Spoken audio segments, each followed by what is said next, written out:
It is indeed time to drain the swamp in Washington, D.C. Decades of failure in Washington and decades of special interest dealing must and will come to an end. Now, Trump said that over and over on the campaign trail, draining the swamp. But when you look at the appointees, looks like not a lot's getting drained. This is what Time magazine had to say. 11 of his 19 cabinet and cabinet-level appointees have sat on the boards of corporations or organizations that have lobbied the federal government, spending a total of $497.5 million. Many of his appointments have given their own money to Republican candidates over the years, totaling about $32 million. And his cabinet and high-level appointments include several friends who helped finance his very own campaign. That includes his pick for Treasury, Steve Mnuchin, a hedge fund gazillionaire who was also a Goldman Sachs exec for 17 years. So he's nobody's idea, I think, of the common guy. Mnuchin also raised cash for Trump as his national finance chairman. Now, critics call him the foreclosure king, and that's because he was bigwig at One West Bank. That's an institution that got into hot water for trying to kick people out of their homes after the '08 housing bust. His bank also is accused of harassing an 89-year-old woman while trying to foreclose. Mnuchin denied those claims during his hearings today. In the press, it has been said that I ran a foreclosure machine. This is not an accurate description of my role at One West Bank. I ran a loan modification machine.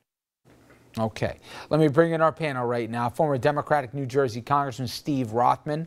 To his left, Dominic Carter, political journalist and author. And Jerry McKinstry joins us, also managing director of the November Team, a Republican-leaning political consulting group here. All right, you know, I don't take issue if somebody wants to put in positions, certainly in the financial sector or Treasury, et cetera, people with some business experience. I do think people overestimate that if a CEO comes in, it's not without precedent, certainly in American government.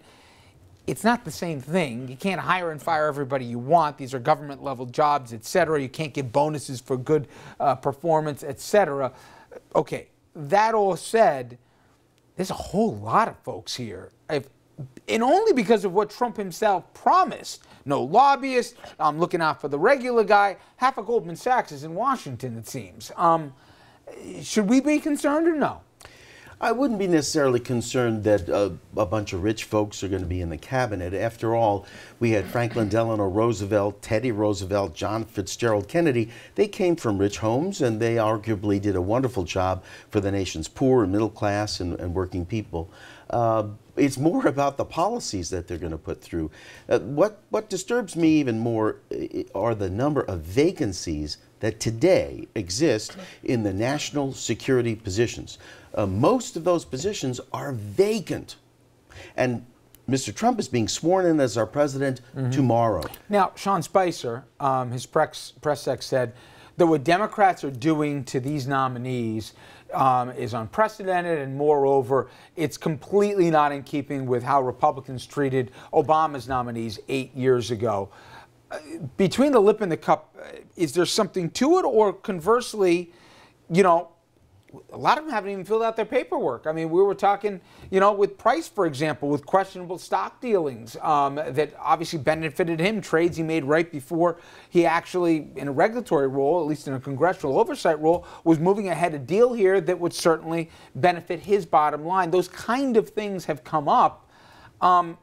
Does Spicer have a point, though, that people should be able to pick who they want without harassment from, you know, Democrats in this particular case? Well, one person's harassment is another person's serious questioning to pursue the national interest, the people's interest. So, for example, if Trump's appointee to head the EPA is somebody who litigated against all of the rules for clean air and clean water and anti-fracking, you want to know about that. Or if Dr. Tom Price, Trump's nominee for Health and Human Services, is for privatizing Social Security, Medicare, and cutting Medicaid, you want to know that. Dom, do you get the vibe that, listen, he's defied expectations, has Trump, throughout the campaign. God knows we've been wrong about him a whole bunch of times. But there just seems to be, both in the nominee picks, how much they were prepped before they got there, how much nominees haven't even been put up. Forget about for the cabinet level positions, so many underneath it. We're hearing reports as well that the outgoing departments haven't even been able to have meetings with their counterparts. They haven't even had people to go over briefings in terms of this is what you're about to inherit, this is how this works, etc. That either they're going to do it all in their own way and they figure this out where predecessors haven't, or they're just not ready. The latter. And the first part. They're going to do it their own way. They've already shown that. Donald Trump, our new president, has shown that he's going to do it his way. I don't know, Richard. I have to be honest with you. It's a sad day in America right now if you sit from the seat where I come from. I'm looking at the inauguration ceremonies. I don't see no people of color. None. This is the year 2017. Aren't we supposed to be coming together as a country, especially after Obama? Now, he said he would, that America's going to come together. Okay, but with politicians, you can't pay attention to what they say. You got to pay attention to what they do. And I'm looking at a ceremony where I see a sea of white, and this is on top of what we were talking about earlier. No Latinos thus far in the administration and a cabinet level position since 1988. This is the first time this has happened in 30 years. And this is our president who says you got he's Ben going Carson. What are you complaining Right, about? we got Ben Carson, right. And I'm going to leave that one alone. Fair enough. I'm going to leave Dr. Carson alone. You know, Jerry, where do you think Trump goes tomorrow in terms of an address? Because clearly there's the bombast that a lot of people say, oh, once he won, he's going to go back to what we've seen before. Clearly, no, what you had in the campaign is what you're going to have as a president. I mean, you know the media, okay? The idea that we'd move the press, and they're going to get moved out of the White House, we would have thought was inconceivable. The idea that he's going to tweet instead of press conference or anything else, no, he's not going to do that. We're accepting or just acknowledging new realities seemingly by the day.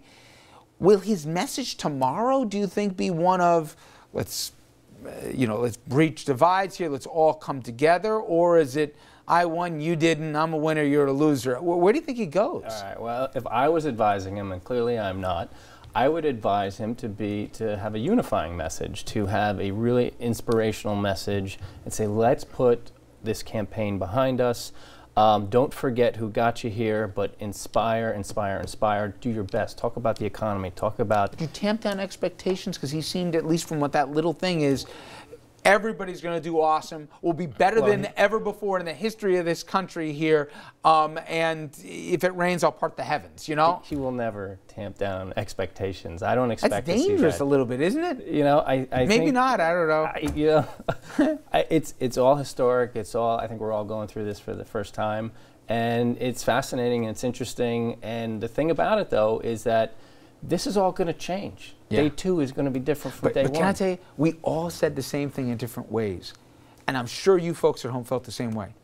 There are moments where, I don't care where you are politically, where you say, oh my God, this is real. This is really happening. Like you said, he gets off the jet with the U.S. president on the side here and say, oh my God, he's the president. Today when I heard him talk again, I forgot. I'm like, he's really going to be president. Tomorrow, this is all real. So with that, what kind of a president is Donald Trump? Well, maybe his negotiating style is something that may work here. He says he is the world's best negotiator. Just ask him.